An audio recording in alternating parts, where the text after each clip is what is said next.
to a rivalry game. Oh, yeah. I think it's the first time we've actually lost in Tuscaloosa since they've been playing the game there. They used to play in Birmingham. Guess we dangerous to play Birmingham. The stadium's too small. Even narcotics officers trying to get out of Birmingham. That's a tough place. I move a little south of Hoover. No, it was bad. They'd like to move a little south of Hoover.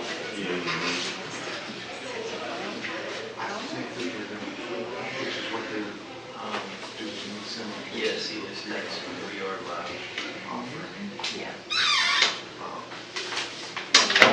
That was a tough game this week. Dude. We're all banged up. I suspect it was all. Did you lose some players in this game? In this game? You know, I was shocked for really truly. Bo Nix has a really strong arm. I've never- 7 o'clock. We're live, so we're gonna call this meeting to order. Stand. For sure. Don, would you lead us in a word of prayer? And Yeah. please remain standing for the pledge. Gracious Heavenly Father, thank you for many blessings of life you've given us. Thank you for the opportunity you give us to serve you in our capacity here with the City Council. Be with us always, Lord. Give us wisdom, give us knowledge, give us the abilities to always work, to always keep our eyes on the prize of Jesus Christ. Help us to always be the best that we can be in whatever we do, whatever capacity or whatever way we go. And Lord, most of all, thank you for the blessing of life you've given us in Jesus Christ, our sure Lord and Savior. And help us always to recognize that He is the only Lord. For in the blessed name of Jesus, we do pray. Yeah. I pledge allegiance to the flag of the United States of America and to the republic for which it stands, one nation, under God, indivisible, with liberty and justice for all. All right, first item on the agenda is the approval of the minutes from the November 13th budget work session and the November 17th regular session. You've got these minutes in your package. I hear a motion to approve. So moved. Second. Second. Motion and second. Any discussion? Hearing none, call for a vote. Councilman Middlebrooks? Yes. Councilman Reed? Yes. Councilman Greathouse? All right. Councilmember Tucker? Yes. Councilmember Hill? Yes. All right, next is the adoption of the agenda. I know we have one. We want to move item 3 up to after this adoption of the agenda. Is there any other additions? Mayor, if it please the council, I'd like to add another item concerning the city's paving project with potential action. Motion to approve the amendments as stated. Motion to hear second. Second, any discussions? Hearing none, call for a vote. Councilman Middlebrooks? Yes. Councilman Reed? Yes. Councilman Greathouse? All right. Councilmember Tucker? Yes. Councilmember Hill? Yes. All right. So now we'll move to the recognition of officers, police chief. And call in here.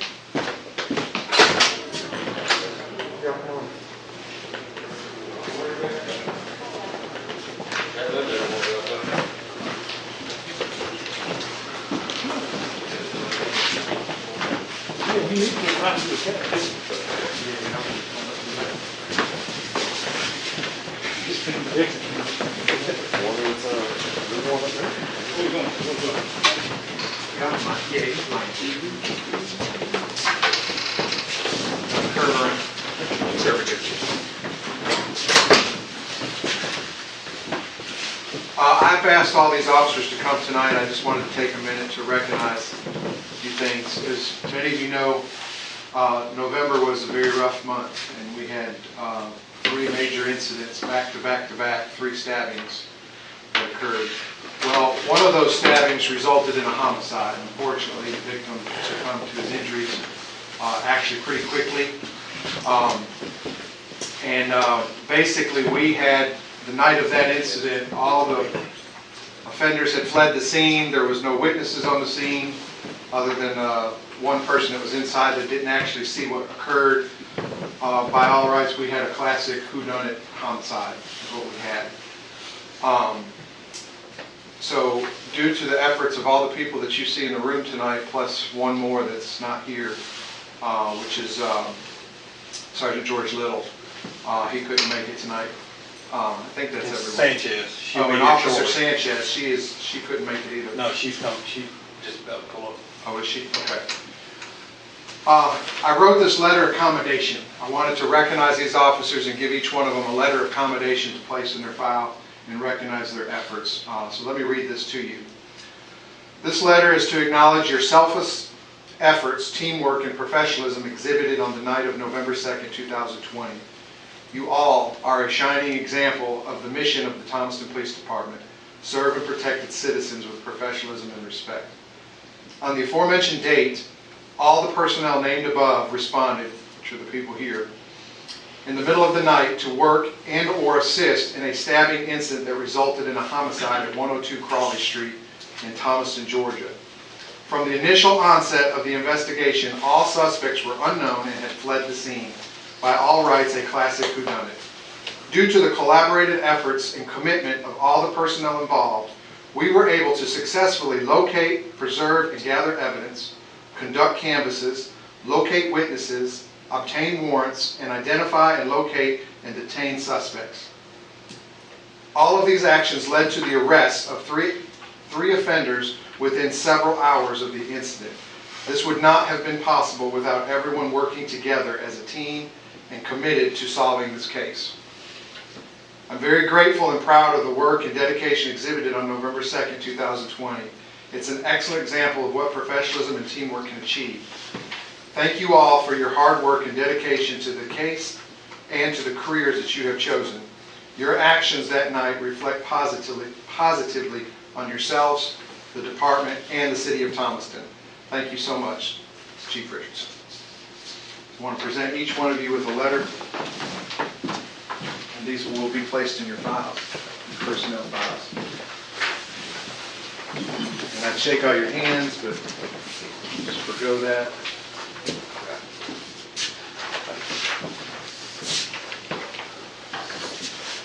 And we're actually missing Officer George Little, Officer Jared Fordham, and Officer Sanchez. Were all present and played a big part in that night.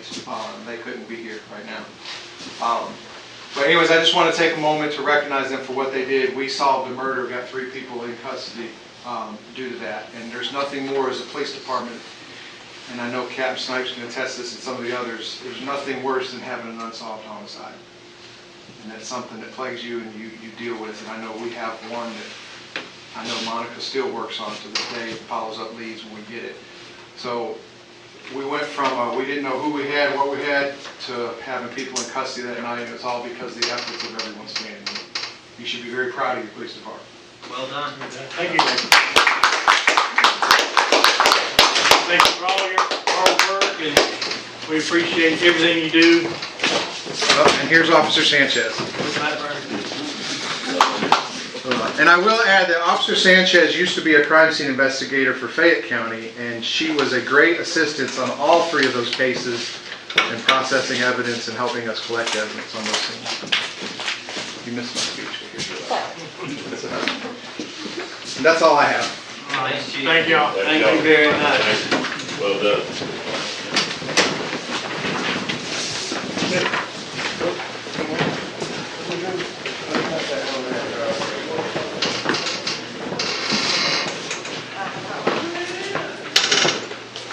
Next on the agenda is the city report.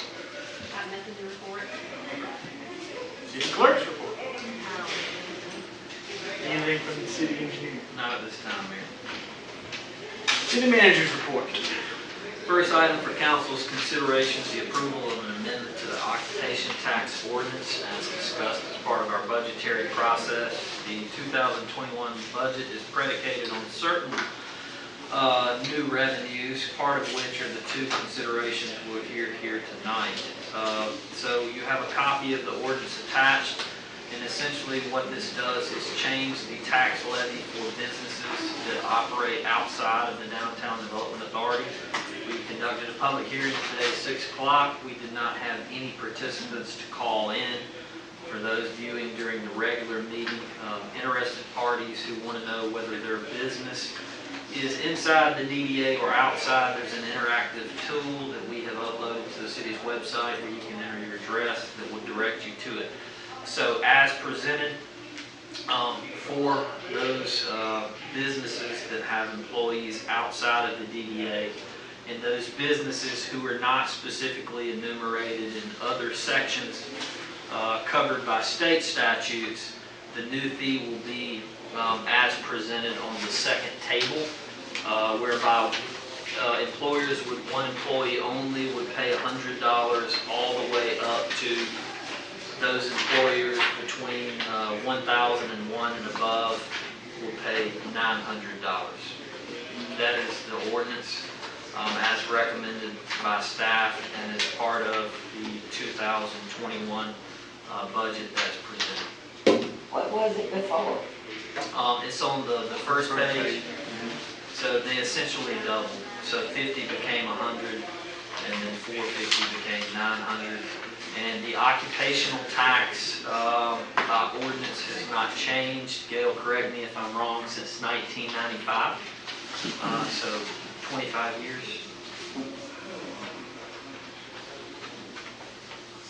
This is kind of in line with some other cities around as well. Yeah, we looked at what Griffin was doing. There were some administrative fees and stuff like that. They actually charge on a per employee basis, but we had a range schedule in our current ordinance, so we staff decided to leave that methodology just to increase the fee or the tax. All right, you've seen this, we've talked about it, we've had meetings with it. And here's the recommendation from staff. Do I hear a motion to approve this ordinance? I'll make the motion. Motion, I hear a second. Sorry. Any discussion? Hearing none, call for a vote. Councilman Middlebrook, Yes. Councilman Reeves, Yes. Councilman Greyhound, All right. Councilman Tucker, Yes. Councilman Mohegan. Yes. So businesses will be notified of the increase. Correct. And just take effect. It will be in effect when business licenses are mailed out. Traditionally, they're due and payable by the first of the year. I had a gentleman call me today, wanting to know, he normally gets his in the mail by now, he hadn't received it yet. That we purposefully did not send out the renewals in anticipation of this ordinance modification. So, Mr. Thompson, I know we talked about the high part, is it related to late fees? Or late fees apply to these business licenses? so there are two remedies when I read the statute. The first is an interest accrual, and that's consistent with what state law allows you to charge for interest. In addition, there is a violation section where someone could be cited for transacting business without an occupational tax certificate, and I believe the fine for that is $500. Okay. But our business license, the due date is when? January 1st. January 1st. And don't have to come January 1st. Will it go across the way you just said, it's supposed to be approved, where it's supposed to Yes, we can choose to accrue, interest on that. And I think it's, I don't want to state what the accrual is without having the ordinance, but there is an interest accrual that's consistent with state law. Okay, so our businesses are aware of that, or is this a matter of us notifying them that this will happen if they don't have? That ordinance has been on the books for quite some time, but we can certainly do a press release or a Facebook notification just to get the word out.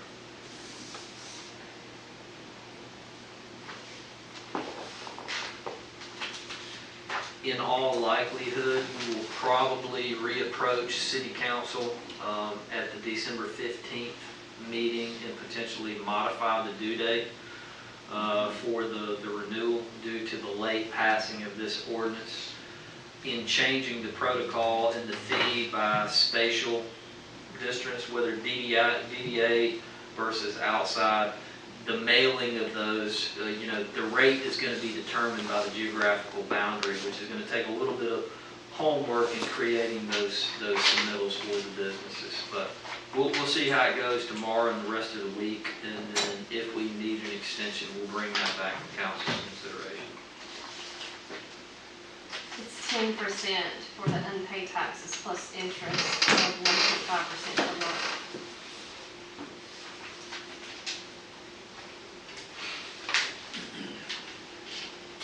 Any more questions? If not, the next item for council's consideration is the approval of an amendment to the alcoholic beverage ordinance. You should also have that attached with your packet. And like the occupational tax ordinance, this is specific to businesses outside of the DDA and those businesses who derive a special event permit under a nonprofit or 501c3 designation.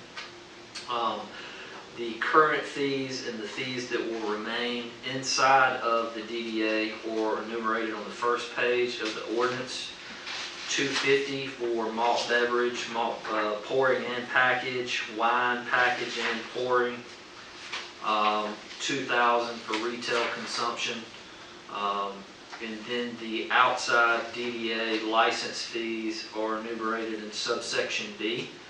$750 for malt beverage, $750, that's both package and pouring, $750 for wine, package and pouring.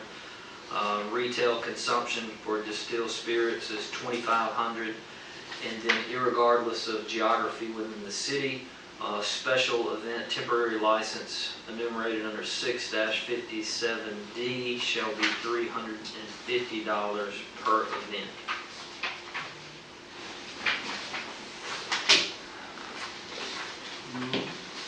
And did you say that the $350 per event is regardless of where it is? Correct. That's if you're a nonprofit and you want a one-day license to sell alcohol at an event. So my package license would be $750 for malt beverage. And if it's inside the DDA, then it would be $250. Correct. Russell, sort of reflecting on the question she asked earlier, when was the last time these were changed? Alcohol, the last time was 2001. 2011. 2011? Okay, sorry. That's what I'm showing, it's 2000, I believe it's 2011. Yeah, the last adoption was July 2011. Is that when I think that was an amendment. distilled spirits Okay. was approved to the city? I think that's why it's probably, and So the fees probably 2001. hadn't been The changed. fees were 2001. 2001, I think Okay. that's when Chili's came, started selling. So this one where it says that for the DDA $250, I was just given this evening, was I not? Or did I already have this in my agenda packet? No, it should went out with the agenda packet. It was. And we talked about it at the budget work session as well.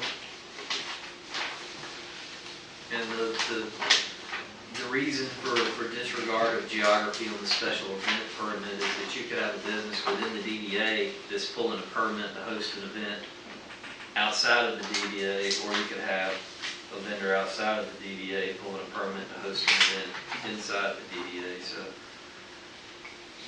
And the reason for the cheaper things for inside the DDA is you're trying to develop.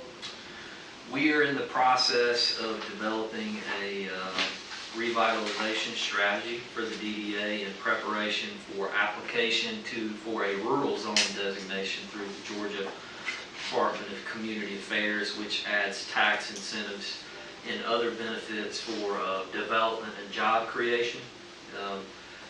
So in efforts to provide local incentives for redevelopment within our downtown corridor, thought it would be beneficial to not change the occupational tax, not change the alcohol license, to provide an additive incentive for redevelopment within those corridors.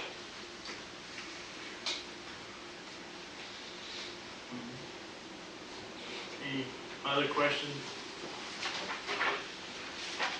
Do I hear a motion to approve this ordinance? I'll make a motion to approve. I have a motion, do I hear a second? Second. Motion and second. Any further discussion? Hearing none, call for a vote. Councilman Middlebrooks, Yes. Councilman Reed, Yes. Councilman Greathouse, All right. Councilman Tucker. Yes. Councilman Hill. Yes. The next item for consideration is regarding the city's paving project. Council was presented a list. A while back, we had the city engineer, I'm sorry, I skipped you, came in, the project was bid, the project was awarded, and we have let the project, and I've had some question from council members that wanted particular areas of streets. And if you'll remember, when we bid the project, there was some funds left over from the construction budget versus what we bid out on the list. Specifically, Council District 1 on Trout Mill Road had a request or thought that the project was bid all the way to the city limits. That was bid ending at Holston Drive, so I had the engineer calculate based on the quantities that were bid what it would take to finish out that project, and that was $112,366.76. Likewise, in Council District 2, you had asked me about South Main. The projected, what we bid was Peerless Drive all the way up to that Y intersection in Peerless. I asked them to give me a price what it would take to complete South Main out all the way to North Bethel, and that price was $43,050.40. So the balance so happens to be on our paving was $112,000, right at $112,300 that we have unappropriated. So we could do one of these sections, we could entertain another particular section, or if council wanted to appropriate additional funds in the amount of $45,000, we could change order in the work to both sections. Don't necessarily need to make a decision tonight, but wanted to present council with this information for your consideration. Considering that we do have some funds in T-Splosh monies not allocated under the current bid. So I wanted to present that. If council has any additional questions about roads that they had questions on for consideration, please let me know and I can have the engineer project that cost to add back into the payment contract. And I guess as far as Triangle Mill Road, that was on me, because I thought it was the entire road. Didn't know it was just going to Holston Drive. But then going back and looking at it, that is what it was, but I did not understand it that way. Okay, well, so on South Main, it was already on the list to be paid, right? Yes, so you can't tell real good on these colors, but you'll see the section on Triune Mill that the arrows pointed out, that's orange. Right, so what we let this year was the dotted blue lines. The orange would be 2021. So if we rolled into next year's T-Splosh, that orange section of Triune Mill would be paid next year.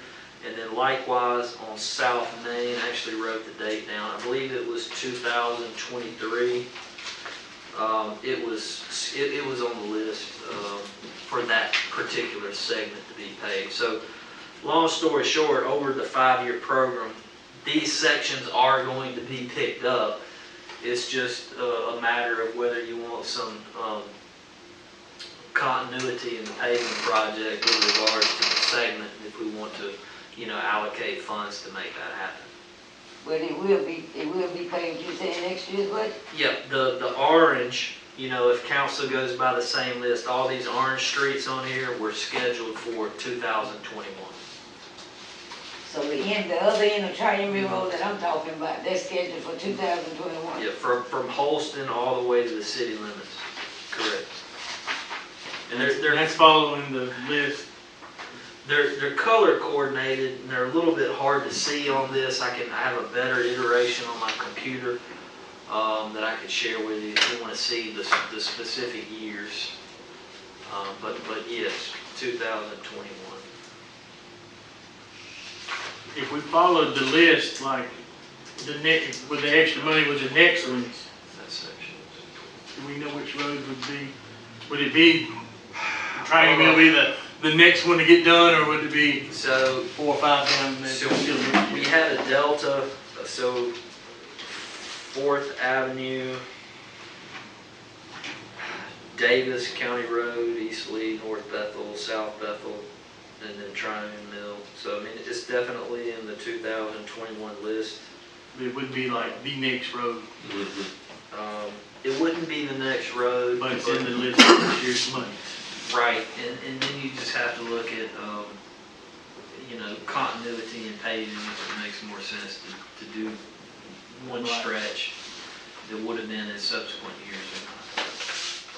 But Russ, I thought when Trey and myself and you met, something name was already on the list of the details that we should. South Main is, but South Main,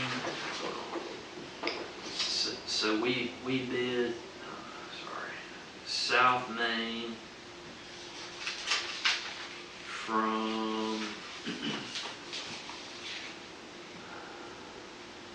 look on here. It is, but it's segmented. It's not the whole, because they have them broke out in segments. It was from Peerless to the Y, you said earlier? From North Main to Hightower. Does that make sense? I can't read it on It's that section there. here. Yeah, it's, so they have from That's it. Peerless up to the Y was the section that they bid. So from here, so they did that Y right there. And then this segment was a different year. So that's what I'm saying, you could pick this segment up, add it into this paving project, it's 4350. And we could change order in, and then they would do Peerless all the way up, and then North Hightower.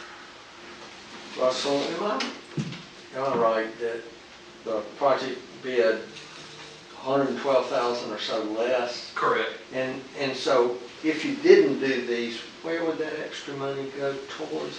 No, the ideal was to appropriate the money either towards sidewalk projects or Yeah. additional paving. Yeah. These are just the requests that I have received Yeah. for additional paving, Right. and I wanted to present it, the cost, you know, based on the quantities that were bid, and give council opportunity to, you know, think about it and come back at the next meeting and authorize me to execute a change order. Right. So was there any need as far as the sidewalks that are just still in really rough shape? There's more need than there is money. Yeah, If I you understand. remember, I brought you back the methodology Yeah. at the budget meeting for those segments on, I guess, you know, West Silvertown. Right. And we're gonna come in and grind those edges off and we'll Right. save, I think it was like 40,000 for panel replacement. Right. Street paving and sidewalks, you know, we got more issues than we have money. You know, pick your poison, whether you wanna spend it on sidewalks or on paving. There's need in both pots. There's always another project to do on either one.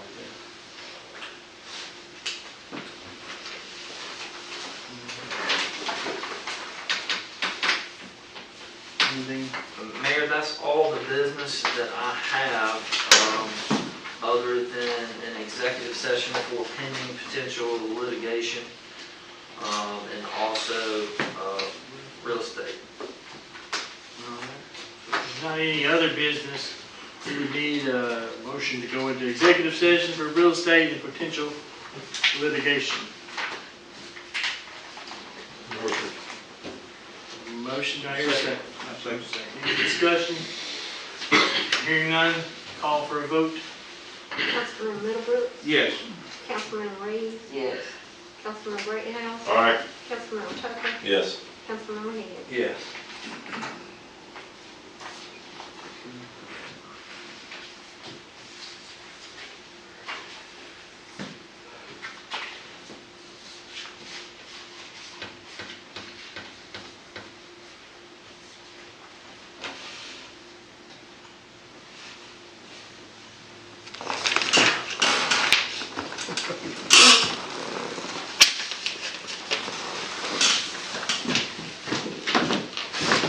Did you?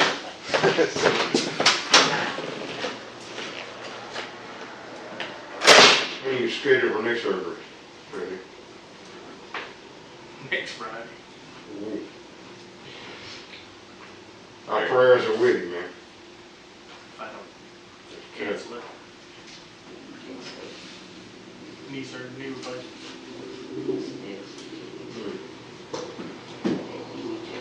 I know that's where to go. I gotta get rid of it. My no shave November's over. As you know, do the therapy. Show when you read my message, but he didn't text me back.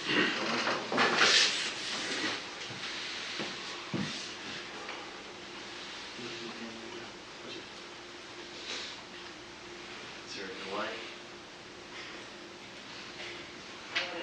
You would call me? We have to.